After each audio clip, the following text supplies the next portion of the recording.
At 2:17 a.m., the house goes silent. No hum from the heater, no ticking thermostat. Just cold, moving in like a tide. Outside, the temperature is dropping fast. Inside, the walls begin to creak. And somewhere behind them, water is turning solid. This is the moment most people don't prepare for.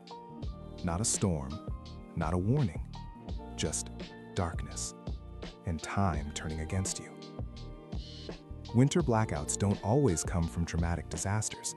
Sometimes it's just a grid overload or ice taking down one line too many. And when the system fails, our modern homes, built to depend on constant heat, turn fragile, fast. Within hours, temperatures fall. Within a day, pipes can freeze. But survival isn't about fighting the cold head-on. It's about understanding how heat is lost and how to slow it down. The worst mistake you can make: you wait. You assume the power will be back any minute.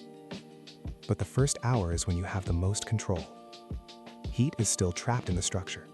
This is when you act. Close doors, isolate rooms. You're not heating a house anymore, you're defending a single space. Choose one small room, preferably without large windows, and seal it off.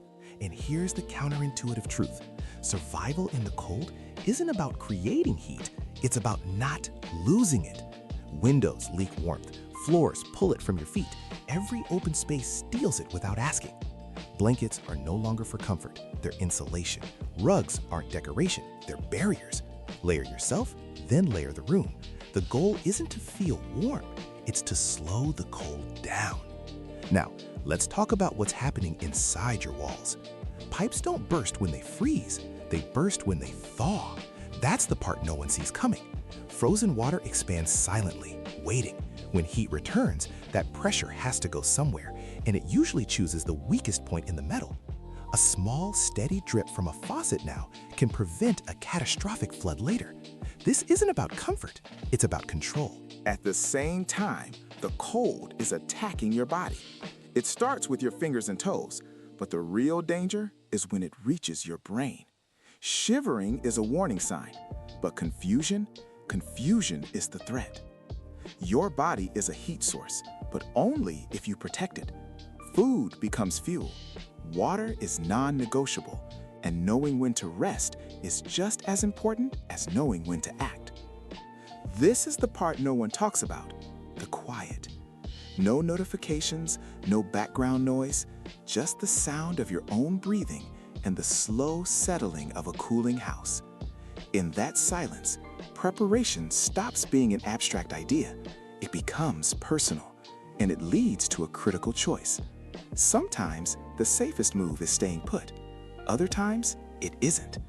If the cold is winning faster than you can slow it, if resources are running out, survival isn't about being stubborn. It's about knowing when the environment has changed beyond your control. A winter blackout doesn't announce itself as a crisis. It arrives quietly, it waits, and it tests how well you understand the world immediately around you. Because in the cold, time doesn't forgive mistakes.